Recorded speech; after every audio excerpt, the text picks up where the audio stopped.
Today I'm going to talk about my first impressions with Azur Promila, and this is coming from the perspective of a guy who can't play the game and can only watch other people's content of the game, and this is what I've gathered so far, and here are my first impressions. The art style looks a lot more like Genshin Impact, but the promotional art begs to differ. Basically, if you've seen the promotional art, this is a Gunner bait game.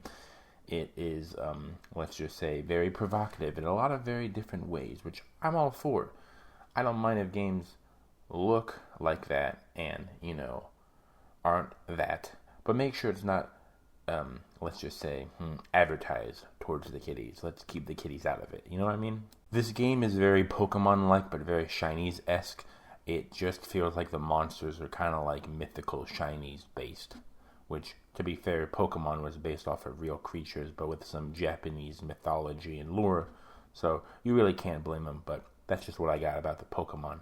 It's also very cool that you capture them with cards instead of round balls like you do in Power World and Pokemon.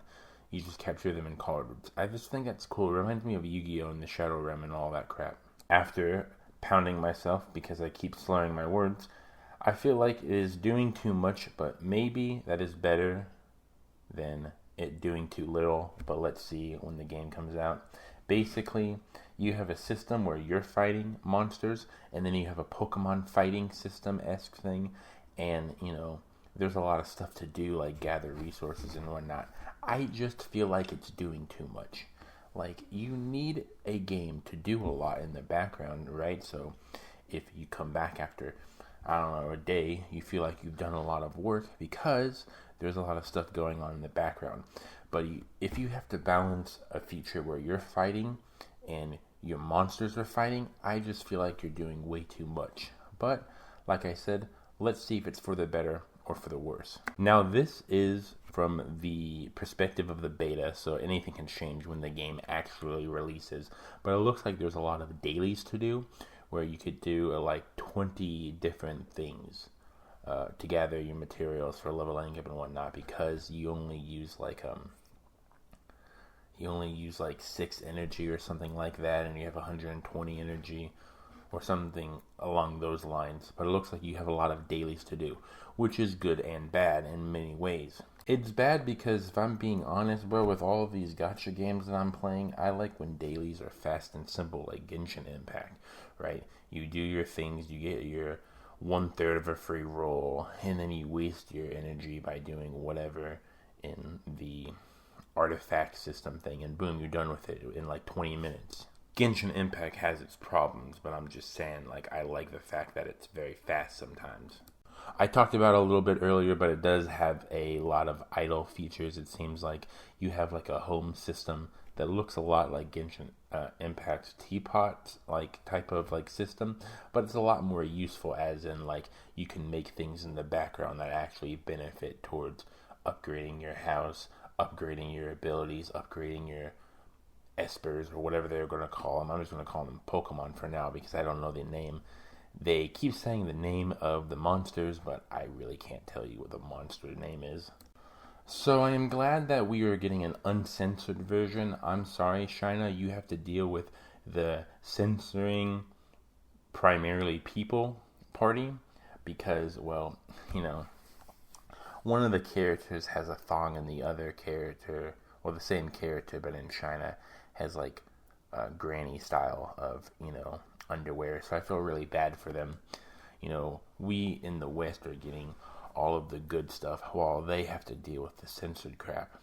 It kind of reminds me of like the Yu-Gi-Oh! Censorship we got in America, where you couldn't have characters showing too much skin, you couldn't have characters smoking, you couldn't have characters drinking, and it's like, come on, game.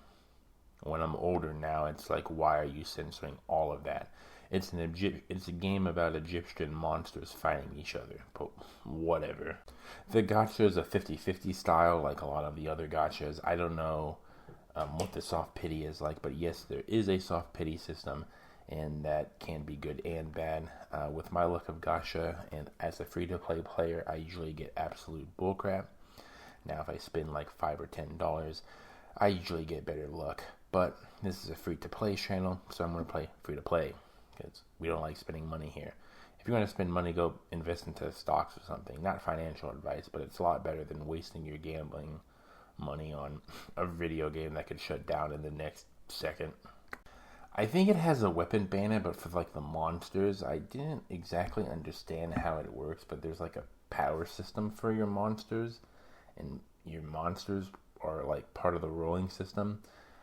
Not too happy about that. I typically like to just focus on the characters and not worry about their weapon or whatever. So, I mean, usually as a free-to-play player, you get a 4-star weapon or light cone or whatever you want to call it eventually anyway, so it's not that big of a problem to just get the characters. With the whole drama of the English VAs, as long as they do not hire from the English VAs that are in a union, I'm 100% for American voice actors and having an English option. I just don't want any of this bullcrap where I have to switch to Japanese or Chinese for a whole year and actually liking the Chinese or the Japanese, and I stick to it. I mean, there's a lot more English voices on Honkai Star Rail, but I actually like the Japanese voices, so I've been kind of staying with the Japanese voices. But anyways, I am okay with an English option as long as there's no British. Don't get me wrong, I'm not trying to offend you, but I'm just used to English, American English VAs. But like I said, F the union bullcrap. Avoid the union as much as you can. So if we can get English voice actors that are non-union, then just keep it Chinese, Japanese, and maybe Korean too. Maybe add a little bit of that. That'll be interesting to hear a Korean, just style of words and whatnot. Now let's end this on a good note. Usually I don't care if people do this with fictional characters, as long as they just keep it fictional and they don't step out of that boundary. Yes, it's weird, but as long as they don't actually hurt actual kitties, and I really don't give a crap what they do. I don't know why I said it like that. Sorry, I've been watching a lot of Roblox content that has been exposing the company, so people say a bunch of different words to hide from the YouTube algorithm. But anyways, the lollies are so far not sexualized from what I can see, and I'm 100% for that. Okay, I'm tired of a lot of people doing that towards these games, but I say for now because I don't know Chinese, and the people aren't commenting on every single line. So maybe there's sexual innuendos in there and I just don't realize it. But I'm hoping not, because so far they aren't sexualized. And like I said, I'm 100% for that when it comes to not sexualizing them. So that's ending on a good note. Honestly, I'm excited for this game and the fact of there's something I can do after I get home from work. But if I'm being honest, there's one thing that I'm very worried about, and that is the gacha system. A lot of gachas are really, really predatory nowadays, and they're getting super, super predatory when it comes to their system of being very stingy. I mean, don't get me wrong, when the game first comes out, we're probably going to get a lot of free pulls, but even now, Honkai Star Rail is being a little stingy with their recent gifts to the free-to-play players.